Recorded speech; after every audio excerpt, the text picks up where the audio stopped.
If you've bought a Cybertruck in the last few months, it looks like you might be getting a new motor. Plus, are Tesla's Model S and X sales collapsing? And did Elon hire Uber's founder to run their Cybercab division? Let's take a look. Hey y'all, it's Dr. Know-It-All. I'm going to go through a few news articles today and take a look at some interesting things. Several of these are from Electric. Of course, I will put the links to all the sources down below so you can check them out. First one is Tesla is upgrading the Cybertruck's electric motor, and this article is by Fred Lambert. There are many other sources confirming this as well, so this is a rather interesting development here. So, Tesla is now upgrading Cybertruck's electric motor with a more efficient and reliable motor. Tesla has started to contact some early Cybertruck owners to tell them that they will change their electric drivetrain. The automaker says that it is about conducting a study of early Cybertrucks. At select owners' next service visit, Tesla will change one of their drive units for free. Tesla says that the new drive unit has, quote, improved efficiency and reliability. The automaker didn't specify if it is specifically the front or rear motor that will be replaced. All Cybertrucks currently have at least two motors. Tesla specifies that the current drive unit is not dangerous to drive, making it sound like the new upgrade version is simply a more refined version of the electric motor. Then moving on to Fred's take, it could be as simple as Tesla finding some optimization through reviews of early Cybertrucks, and now the automaker is bringing back some of its early motors to see if it can find further optimizations. However, it could also be Tesla finding a problem with the existing drivetrain, and this is a soft start of the retrofitting program. I'm not leaning more one way than the other. We should learn more in the next few weeks as owners get the new drive units at their next service visit. With that said, while Tesla does plenty of internal testing, the automaker is known to often launch vehicles incomplete and upgrade them after launch. For example, the Cybertruck doesn't even have all the ADAS features it's sold with, which is definitely true. So a couple of comments. First, at their next service appointment is interesting because I haven't had a service appointment for my Tesla Model Y or Model 3 since purchasing the car. So I don't know exactly what that means. I don't know if the Cybertruck actually needs some service from time to time. I don't own one at this point. Hopefully will be soon.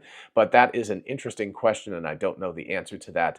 But more importantly is which of the two motors. So on the two-motor version, on the three-motor, obviously there's two of one and one of the other. But on the two-motor version, which is the simplest, and also I believe the only ones that they released early. I think the Cyber Beast with the three motors is relatively recent to, production and for people taking delivery. So I'm going to guess this is the two-motor version, and in the two-motor version there is a permanent magnet motor and also an induction magnet motor, and they serve different functions. The permanent magnet motor kind of stays on all the time and runs, while the truck is on the highway, just driving and cruising and not accelerating. And then the induction motor kicks in when it needs really high torque and fast acceleration and stuff, or if it's going up a hill, towing something, whatever, that kind of a thing. And the fact that Tesla didn't say which of the two motors they're replacing is really interesting.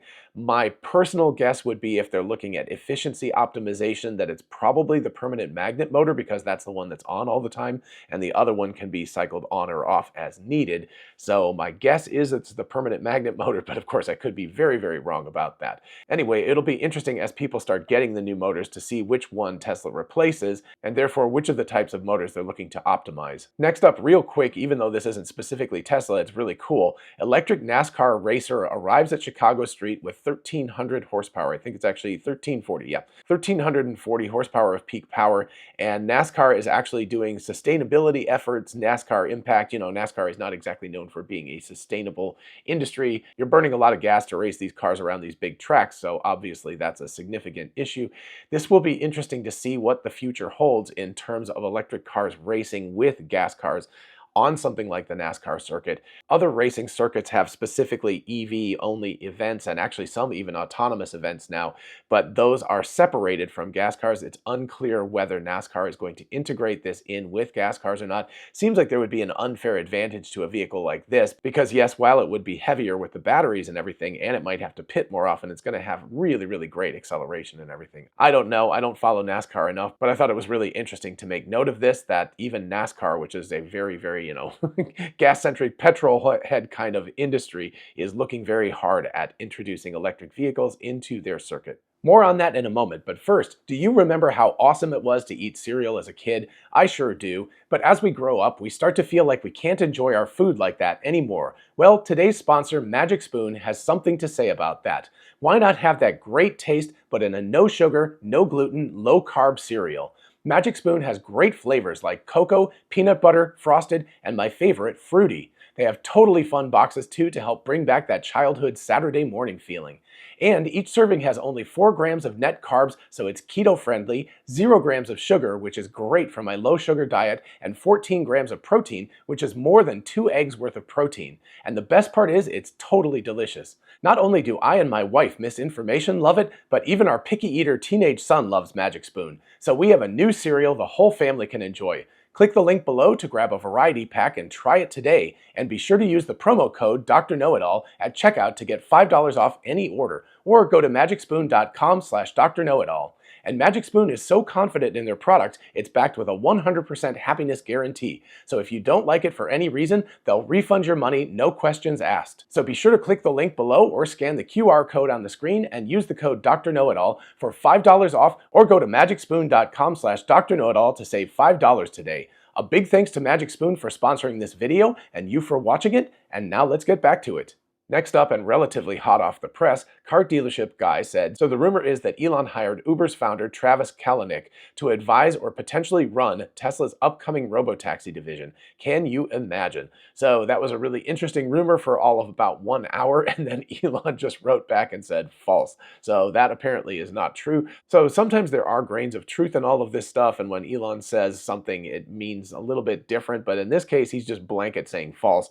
And really, I don't know exactly what else he could be doing. He would either be advising or running Tesla's upcoming robotaxi division, unless it was their autonomous vehicle division, in which case he would say false. But anyway, it sounds like this rumor existed for a very short period of time and now has been put to bed. Next up is another electric article by Fred Lambert that says Tesla Model S X sales are crashing and Tesla is hiding it. I want to preface this by saying that Tesla only says others. So they either say Model 3/Y or they say others, which includes the semi-truck and the Cybertruck now, in addition to models S and X. So there is a lot bigger pot, of things that they have. It used to be Model S and X only. Now it's actually several different vehicle models, and the Cybertruck, of course, is ramping. So that could potentially hide some significant issues. Fred actually makes a note here that most car companies break down their sales by specific vehicle type, and Tesla doesn't, and it is kind of frustrating because you have to sort of read into the tea leaves. But anyway, I want to preface that by saying that models S and X are lumped into these other categories, so some of this is just Fred sort of reading into the tea leaves and taking a guess at things. With that being said, Fred says Tesla Model S and Model X sales are not doing well, and Tesla is hiding that decline through its opaque delivery reporting. As we have often reported, Tesla doesn't break down its sales by model. The lack of transparency is frustrating as it makes it harder to track the health of its vehicle programs. Tesla is virtually the only major automaker to do that. In other words, not break it out by particular vehicle model. These days, Tesla only breaks down deliveries into 2 categories, Model 3/Y and, quote, other models. The latter includes Model S, Model X, Cybertruck, and Tesla Semi deliveries. This wasn't too big of an issue before Cybertruck, but now that Tesla is ramping up production of the electric pickup truck, it is making it much harder to track Model S and X sales. Earlier this week, Tesla disclosed 21,551 other models deliveries in Q2. As we previously reported, Cybertruck recalls gave us a good idea of deliveries in Q2. We put Cybertruck deliveries at about 8,000 to 9,000 units last quarter. If we subtract those from Tesla's disclosure, it would put Model S X sales around 12 to 13,000 units. That's a 31 to 37% down from 19,225 Model S X deliveries reported during the same period last year. Now, let's again put this into context. All sales are down from last year. If you look at Tesla's overall deliveries and production from last year Q2 to this year Q2, things are down substantially. So it's not just Model S and X, but all of them. And, a lot of it has to do with macroeconomic stuff and, potentially problems with Tesla itself. But there are a lot of macroeconomic problems going on, which is causing everybody to hurt in terms of car sales. Anyway, continuing on here, a more than 30% decline in deliveries year over year is certainly significant. Tesla is seeing increased competition in the higher end segments where Model S and Model X compete, with now virtually every legacy luxury automaker having premium sedans and SUVs. The models are still highly competitive with those new entries, but the technology advantage is becoming less evident. And then his take, let's start by making it clear that Model S and Model X are not super meaningful to Tesla's overall performance, as they are much lower volume vehicles even without this approximately 30% decline. However, it could be an indication of what is to come for Tesla's newer models if the automaker can't keep ahead of its competition. Unlike last quarter, Tesla doesn't have production excuses for Model S and Model X. It simply looks like these two models are losing a lot of momentum. It's understandable, as these models feel like an afterthought for Tesla, which is much more focused on the much higher volume Model 3 and Model Y, but it does highlight Tesla's limited ability to advance several vehicle programs at the same time. As an automaker, it is probably Tesla's biggest weakness compared to legacy automakers who have more experience juggling several vehicle programs at the same time. Finally, I'd like for Tesla to break down sales per model like virtually every other automaker other than itself and Rivian, who, to be fair, has only 2 models. Okay, so I will agree with that. It would be nice if they would break things out. It would at least be nice to have the Cybertruck as a separate entry. It's kind of weird that Tesla actually does this kind of thing. And it does sort of smack of hiding things by not just being specific about the numbers for each unit that's being sold. As for a collapse in sales, I think that is overstating the case. All of Tesla's vehicle sales have gone down substantially since Q2 of 2023 versus this quarter now. And of course, we don't know exactly how many Cybertrucks were sold, or semis for that matter, so it's a little bit difficult to know exactly how many S and X. Could be more like a 20 or 25% decline as opposed to a 30+% decline. But no matter what, this is something where Tesla has said often that they only do this out of sentimentality. They only continue to produce the S and X. It's not really a moneymaker for them. It's just something that they enjoy doing, and they like to build the car. But also it's important to note, as connecting the dots and Futuraza, Brian from Futuraza said, that one of the big advantages that Model S and X have right now is that their production lines are basically free. They're paid off. They've paid off the cost of building those production lines, so the cars have a much higher profit margin than certainly like the Cybertruck, which is still way in development, but even the Model 3 and Model Y, those production lines are still being amortized over time, and they're being paid off with every car that's being sold, which is reducing the amount of profit from those vehicles. So even though these vehicles aren't that meaningful in terms of overall revenue and stuff, they produce a lot of profit, and as long as they're not taking away from the rest of the company, I don't really see Tesla not producing them anymore. Plus, of course, the S and X can be halo cars and also technology demonstration cars, right? They can put new things into those vehicles because they're relatively small productions and test them out and see how they work, and then put them into larger scale production in the 3 and Y if things look good. So while yes, it's evident that S and X sales are down, I don't agree with Fred's take that they are crashing and Tesla is hiding it. Tesla has never broken out the S and X sales individually, and yeah, while it's a little bit annoying that they're now clumping everything in other, I don't think we can say Tesla is specifically hiding the S and X sales decline. And last, from that potentially negative news to much more positive news, Tesla vehicles become approved as government vehicles in China, and this is actually a really big deal. So, as Fred says, Tesla vehicles have become approved as government vehicles in China, a first for a foreign-owned automaker, and that's why this is such a big deal.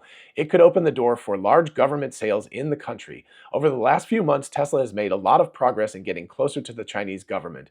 The automaker managed to fix its problem of being identified as a security risk by changing the way it handled data coming from its vehicles in China, and that also opened the door to the possibility of being approved for deployment of full self-driving system in the country. That happened after CEO Elon Musk visited the country and met with a few high-level government officials. Now we learn that the provincial Jiangsu government approved the Tesla Model Y made in China as a government vehicle, stating, recently the Jiangsu government, and sorry about butchering the pronunciation of Jiangsu, but recently the Jiangsu government procurement network disclosed the announcement on the shortlist participants of the 2024-2025 New Energy Vehicle Framework Agreement Procedure for party and government organs, institutions and group organizations in Jiangsu province. And yeah, that is definitely a mouthful, which showed that Tesla Model Y has entered the Jiangsu provincial government's New Energy Vehicle Procurement Catalog. This means that any level of government in Jiangsu, which is a province of 85 million people and the richest per capita in China, can purchase Tesla Model Y vehicles. Tesla is the only foreign-owned automaker on the list. Volvo is also on it, but it is owned by China's Geely. There have been some public pushback against the announcement in China, which is rather interesting, but the government reiterated that it only applies to Tesla Model Y vehicles that the automaker built in China.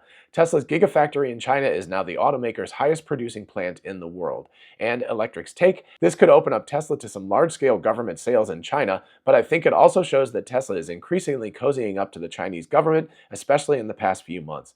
China is a critical market for electric vehicles and therefore for Tesla. It is the largest auto market in the world, and it is adopting electric vehicles at a higher rate than any other large auto market, including the US. So overall, this is another piece of really good news for Tesla in China. They have gone from being banned from being around government facilities. There was a period of time when Teslas were not allowed around government facilities, buildings, and into government installations, etc., because they were worried about spyware, to now having permission to sell these vehicles directly to the government. And also Tesla's full self-driving is likely to start to go into trials and do some sort of a launch in the near future as well. So Elon's visit to China a few months ago has borne a lot of fruit. That has been a really big deal. And of course, China as the biggest player in the auto market in general and the EV space in particular, this is huge news for Tesla, and it gives them a gigantic leg up over everybody else outside of Chinese manufacturers. This is really, really good news. Can't be overstated how important this is. A big, big victory for Tesla. All right, so that's what I've got for you today. Definitely let me know in the comments what you think about all of this, in particular the S and X sales collapse, and also if you have a Cybertruck, whether you've been contacted about the motor replacement. And while you're down there, if you don't mind liking and subscribing, it really helps out the channel. Thank you so much. And finally, a big thanks once again to Magic Spoon for sponsoring today's video. Be sure to check out my link in the description to save $5 off,